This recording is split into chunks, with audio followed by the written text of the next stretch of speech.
Driving a Porsche, Cayenne, Macan, Taycan, or Panamera is like wearing orthopedic shoes made by Manolo Blahnik.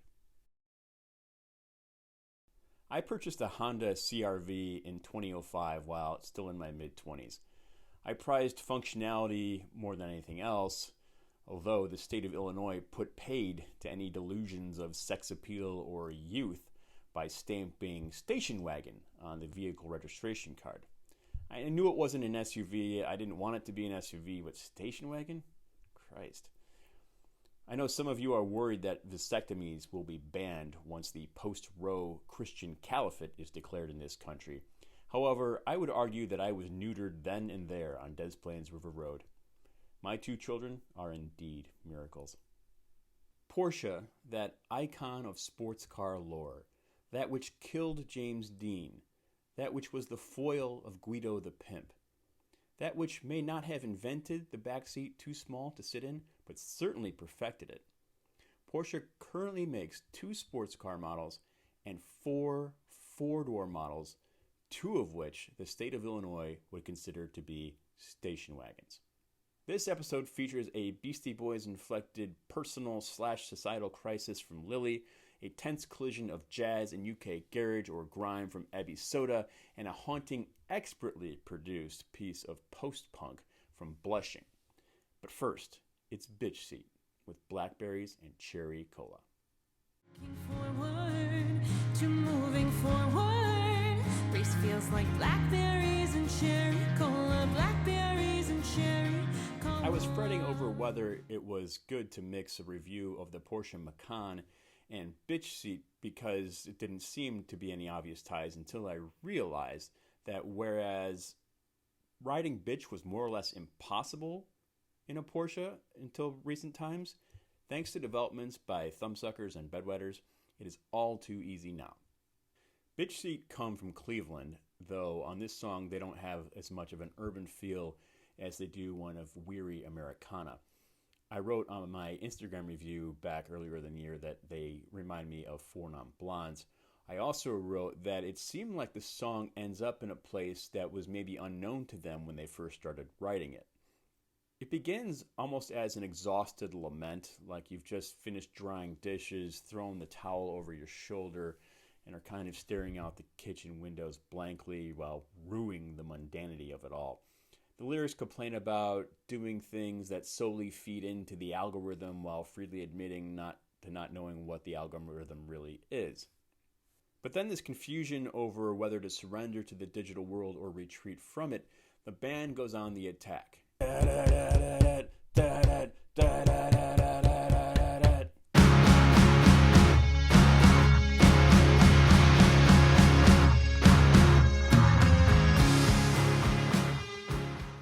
Biitchseat explodes in a blaze of guitars and pounding drums. And this coda ties the package together. It's a musical inferno with Taylor Smith wailing in the distance, dish towel on the floor, screen door thrown open and left swinging open on the porch. It's a kind of beautiful, spontaneous, it doesn't end where it seemed the song would when the song began. The album Float was released in May on Refresh Records. Biitchseat isn't really a 90s rehash, but you can hear the influence of Alanis Morissette, Throwing Muses, Buffalo Tom, maybe Velocity Girl on the album. The band tours the Eastern Time Zone through mid-August. Links are below.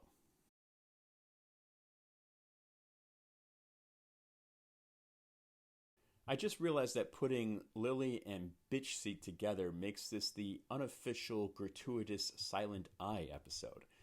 You begin to notice little trends like this in band names occasionally, like when a rash of new artists have the word like Wolf in their names, or suddenly everything's Black, Black Angels, Black Rebel Motorcycle Club, the Black Keys.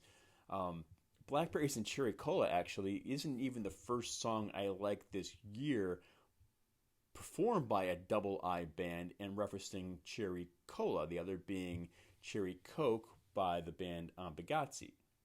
Liily, who weren't old enough to legally purchase alcohol the first time they played at South by Southwest in 2019, share in the concern for what all our technology means for our future and for our future mental health.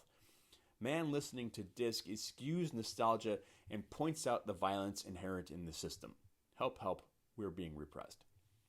Dylan Nash sings his monologue like someone who is cracked under the endless instructions fed to him by his smartphone, who's also his overlord, and he's begun savagely harming himself in the process. It's not necessarily nihilistic or cynical, but it's grim listening. The message seems to be we're killing ourselves and there's absolutely no way to stop it. Musically, Liily backed Nash with a propulsive, nearly industrial rhythm, given a nasty edge by an electronic buzz like an instrument cable unplugged at high volume. The drums and bass lurch forward and influences crash around them. Check Your Head era Beastie Boys, Girls Against Boys, The Jesus Lizard, At the Drive-In, Nuggets era garage rock, Rage Against the Machine. The song was originally released last year on Lily's full-length album debut, TV or Not TV, on Flush Records. Man Listening to Disc is somewhat of an outlier on the album. Many of the songs are influenced by The Fall, Early Stranglers, Public Image Limited, Chairs, Missing Arrow, Wire. The band have East and West Coast tour dates in September and October, and links are below.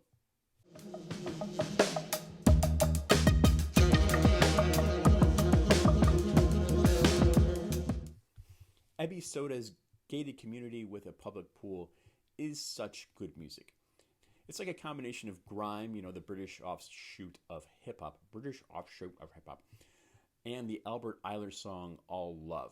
It's like having just downed a 20-ounce can of Red Bull and realized maybe you should have just drank the 8-ounce can. Coursing with energy, and you realize this must be what it's like to be tweaking. Check it out.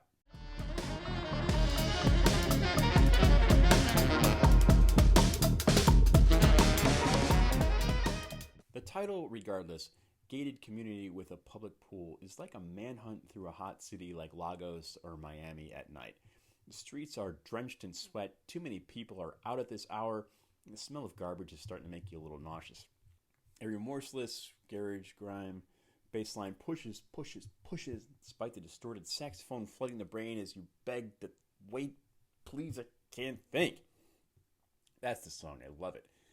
It shouldn't be given to anyone who's trying to quit smoking. The album Honk If You're Sad is out now on True Thoughts Records in the UK. Ebi Soda is playing European jazz dates through August. Don't know if they're ever going to come here. That's why we put the links below.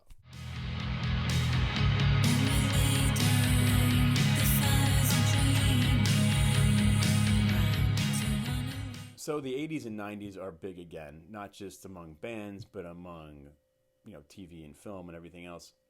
But one thing that's missing from this whole caper is soundtracks. We used to love soundtracks, not just, orchestral film scores, although I still have my copies of Glory, The Hunt for Red October, and Braveheart. But compilation, many multi-artist soundtracks were often as good, if not better, than the films themselves.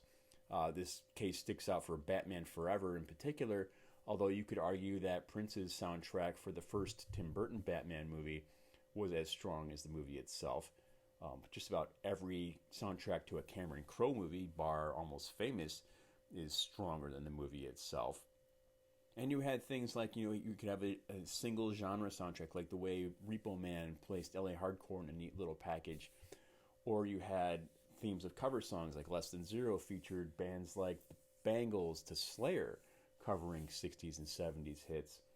The soundtrack for The Crow qualifies as one of those albums that surpasses the film and also defines a genre. It had The Cure, Henry Rollins covering Suicide, Nine Inch Nails covering Joy Division, Helmet, Rage Against the Machine, For Love Not Lisa, My Life with the Thrill Kill Cult. It had a sister sort of film soundtrack with the second of 3 Greg Araki directed films, this one being The Doom Generation. It's a who's who of vampy, noir, post-punk, and shoegaze.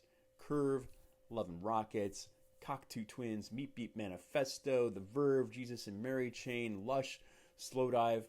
I can't imagine what the budget was for this piece of shit movie, that it got to have a soundtrack like this as well. Blushing would have excelled in the company of this soundtrack.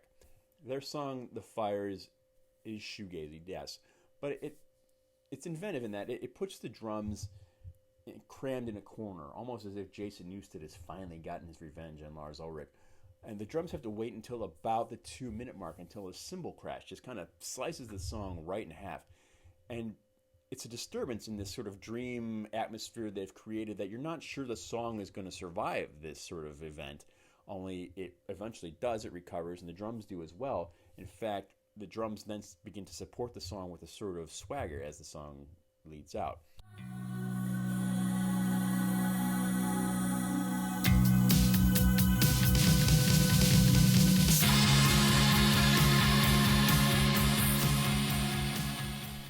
Also intriguing about the Fires is how the dominance of downstrokes on the guitars and bass create a sort of weightlessness around Christina Carmona's breathy vocals, and they don't hang on her like a curtain like you'd expect all that dung dung dung dung dung to go.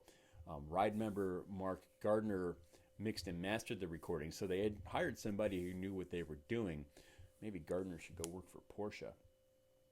Anyway, Blushing played dates in Austin, Texas through October. The album Possessions was released in February on K9 Records, also home to Chairlift, Grizzly Bear, and Silverblood. Links are below. Thanks for stopping by. Like, subscribe, check out the newer reviews on Instagram. I'm thinking about turning this into a podcast as well, so leave comments if you're interested in that. It would basically entail just chopping off the visual element of these videos and leaving half of the jokes, the visual ones, in the wind, but whatever. Auf Wiedersehen.